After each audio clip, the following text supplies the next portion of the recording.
gros ou petits symptômes partout. Ça fait mal, souvent. C'est la maladie du syndrome d'Enneterten. Ça fait depuis ma naissance que j'ai ça. Oh oui, on en a essayé plein. Il y a eu beaucoup d'antibiotiques. Je sais pas combien on en a eu d'ailleurs. Il y en a tellement, mais donc j'ai arrêté à force de les compter parce que j'en avais eu beaucoup. Les antibiotiques ont marché pendant un certain temps, à peu près 1 mois.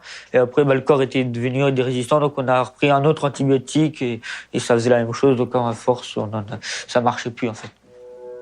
Mark came to us from France with a very rare genetic disorder, which is Netherton syndrome. He had a lot of episodes, just sepsis, when the infection goes to blood, and time by time he was taken to the hospital to treat with the antibiotics. And when you have antibiotic resistance, you cannot help him. He could die. He came here to find the last chance to be treated. By help of the phage preparations, he has not had any episode of sepsis. Dans l'ensemble, les phages, c'est positif parce que je vais mieux et donc ça améliore le corps, la santé. La peau, des fois, elle pèle moins et la couleur de la peau qui est plus blanche qu'avant. Enfin, qui se rapproche plus à une peau normale, entre guillemets. Mark is just only one. We have dozens of the patients with very good results. We have a lot of patients from the European Union, from the New Zealand until to Canada or the US. Even we had patients from China, so they are coming here because bacteriophage therapy is not approved anywhere except the former Soviet Union. Since 1923, we are using the phages almost 90 years already. So it's somehow, for the Western world, it's a forgotten cure. This phage is just part of the Eliava collection. It's so many different kinds of bacteriophages. For example, this is just very small part of those, and this is phages against E. coli, against Pseudomonas aeruginosa, so this is good viruses that can be used for treatment. We have also phages here, also like this, a lot. It's also here. We have one of the biggest collection of the phages in the world.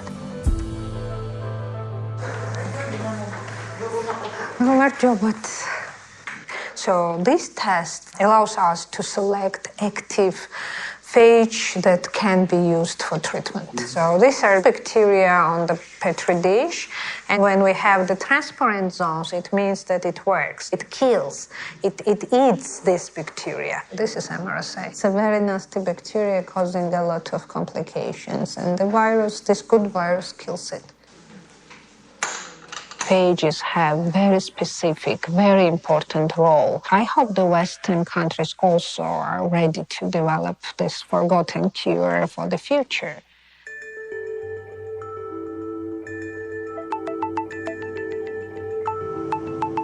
So we're at the New Haven water treatment facility here. We are going to try and collect some bacteriophages where we can hopefully find something that can treat horrible antibiotic-resistant infections.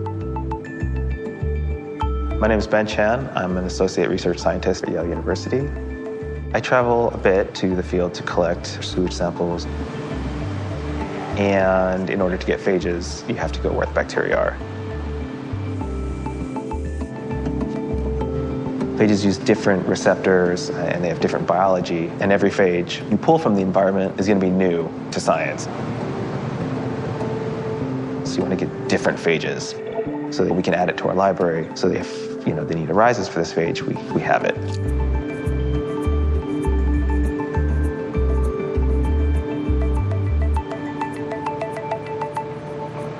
Superbugs are real, definitely real. A lot of people have, the view that it is just hype or sensation because they don't have an infection. But chemical antibiotics are losing their edge so that you can go from being perfectly healthy to near death in a very short amount of time, and it's pretty scary.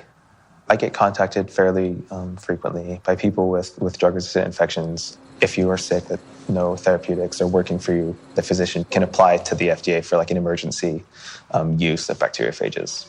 There was a case in San Diego that was successfully treated. He was in a coma. He was in really rough shape, but they got a bacteriophage cocktail. If you take 6 different bacteriophages and you put them in a single cocktail, it's very unlikely that resistance will evolve to that cocktail. And so they injected him, and now he's great. His wife sent me an email. He's basically getting back to his life before the infection. I've got some pushback from people. It is a little DIY. There's a lot of physicians that don't believe phage therapy could work. And, a lot of people are hesitant to take bacteriophages therapeutically because bacteriophages are a virus, right? And when we think virus, we think something that's going to cause a disease rather than something that could fix it. But I think they're going to be gradually incorporated more into therapeutic use in the United States out of desperation, right? Because we're going to need something. I think phage will be used here in the United States, but it'll be a boutique treatment and under the control of the FDA. But there's something more impactful than phages, and it's called lysine. Lysine is the ultimate kill. So a lysine is an enzyme produced by the bacteriophage. That enzyme goes to the cell wall, punches a hole in the wall. The phage is using it from the inside, and we are using just purified enzyme from the outside to explode the organism. This is an electron micrograph. So this is the organism, the bacteria. We added the lysine to this. We waited about a minute, and you can see here the enzyme actually cut a hole here, and this is the cytoplasm coming out. So this is a dead bug. Once this leaks out, it's a dead bug. It can't cause an infection anymore. Just so much pressure. It's like punching a hole in a balloon. It happens instantly. We just caught it just at that right time. Yeah. To develop lysine by the FDA is a cleaner path than it is to develop phage cocktail. It's a purified compound, and FDA is comfortable with purified compounds. The problem with phage cocktail is after you run out, you have to make the exact same cocktail. It has to be exactly the same. And lot-to-lot homogeneity is going to be a difficult problem when you're dealing with mixtures like that. The other problem in developing phage in the United States is intellectual property. I can make a cocktail, but you can make a similar cocktail, so no one's going to put $1 billion into a therapy that they don't have a patent. Lysine was patented. Our enzymes are patented. We have developed lysines over the years against MRSA, the ones that are causing major problems in hospitals. Group A strep, organism that causes strep throat. Group B strep, organism that causes neonatal meningitis. Acinetobacter, that causes infections and burn patients in hospitals. So we have enzymes against most of the organisms that cause disease. But the system takes so long. That's what frustrates. It takes, 10 years from the time you start before it's out as a product. So that's a lot of people died in those 8 to 10 years.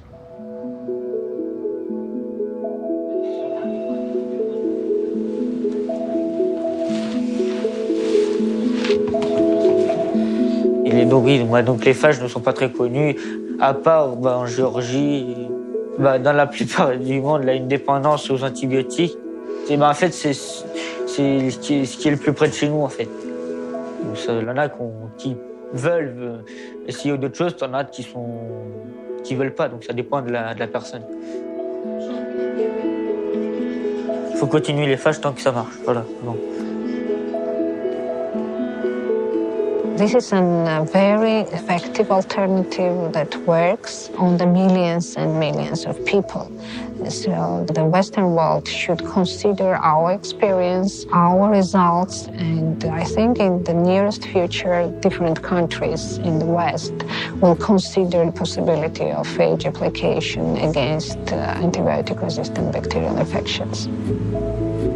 There's going to have to be a new set of rules for approval and distribution. So perhaps the FDA could consider a library of bacteriophages where there's hundreds of them that have been well characterized and developed by labs all over the world that a physician could have access to rather than like a product of a cocktail or like a single phage. I think that may be the direction it goes, and it'll be a little bit different than the traditional treatment for bacterial infections, but we might have to consider alternatives since it's a very difficult problem to solve. Nothing's a silver bullet.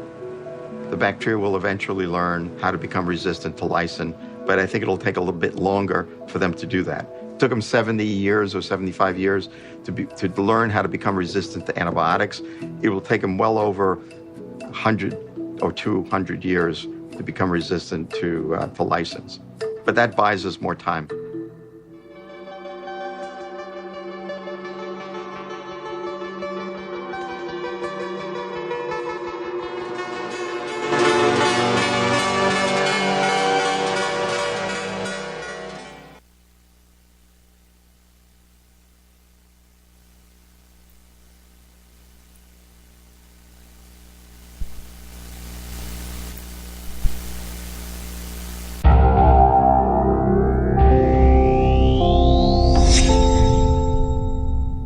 There are basically two things which grow in parallel as society evolves, right? There is the power of our technology, and then there's the wisdom of us humans for how to manage the technology. Robot power!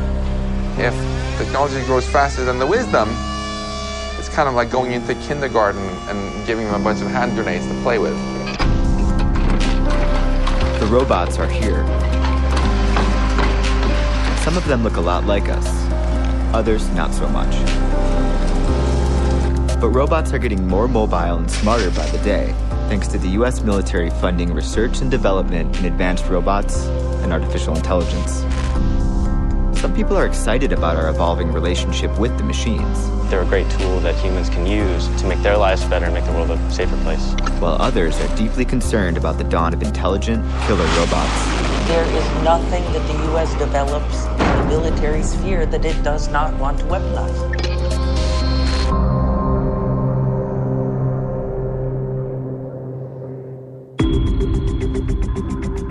Virginia Tech, the uncanny valley of robotics. Due to its proximity to Washington, D.C., Virginia Tech has become an incubator for military R&D, and it's home to a handful of labs on the leading edge of robotics research. Our company's building a building right down the road there. So in the interim, we're leasing this garage space. My name is David Connor. I'm a senior research scientist with Torque Robotics. Who's behind you? This is the Atlas robot that was developed by Boston Dynamics. It's an evolution from the Petman project a number of years ago. This robot was developed specifically for the DARPA Robotics Challenge. There are about 7 of these in the world, distributed to a number of teams competing, developing their own software to operate the robot and control it. Teams behind the country's top semi-autonomous ground robots have come together for some friendly competition. It's part of a multi-year contest hosted by the Defense Advanced Research Projects Agency, or DARPA, the Pentagon's Blue Sky Research Lab. This Atlas here is one of 11 robots competing in the finals this summer. Can it, like, grasp me or do something? No. It can't grasp me? Would it crush my bones? Yes. The general rule is you're not within 10 feet of the robot when the hydraulic pumps are on and it's under control. Oh, man, that's heavy. Don't want this punching you. Wow. It's really heavy. There's sort of 2 side-looking cameras, a stereo camera pair. These are just lights, and then this is a laser rangefinder that spins around and gives you a point cloud of distances. And then that's what we communicate back to the operator. Today, a Federal Communications Commission voted to repeal the Obama-era net neutrality rules. Meanwhile, the Trump White House was once again consumed by petty dramas. For more on this, it's time for a closer look. Today, the Republican-led FCC voted to dismantle the free and open internet by repealing former President Obama's net neutrality rules, which were designed to ensure that all web traffic is treated equally and prevent service providers from blocking or filtering content they don't want you to see. The FCC is led by Ajit Pai, who is best known for both his opposition to net neutrality and for the size of his coffee mug. Greetings, Chairman Pai. Mindy Hill with the DCVoice.com. And I just have a comment. During the Obama administration, the FCC had no jurisdiction over regulating programming. I'm sorry, but you can't just drink from a mug that size without any explanation. Was the mug always that big, or did you shrink? Are you sharing an office with Rick Moranis? Is that why you want to limit the internet, so people can't go online and make memes about you and your giant coffee mug? Now, polls show that Americans overwhelmingly support net neutrality, with 83% overall in favor of keeping the FCC rules, including 75% of Republicans. And it makes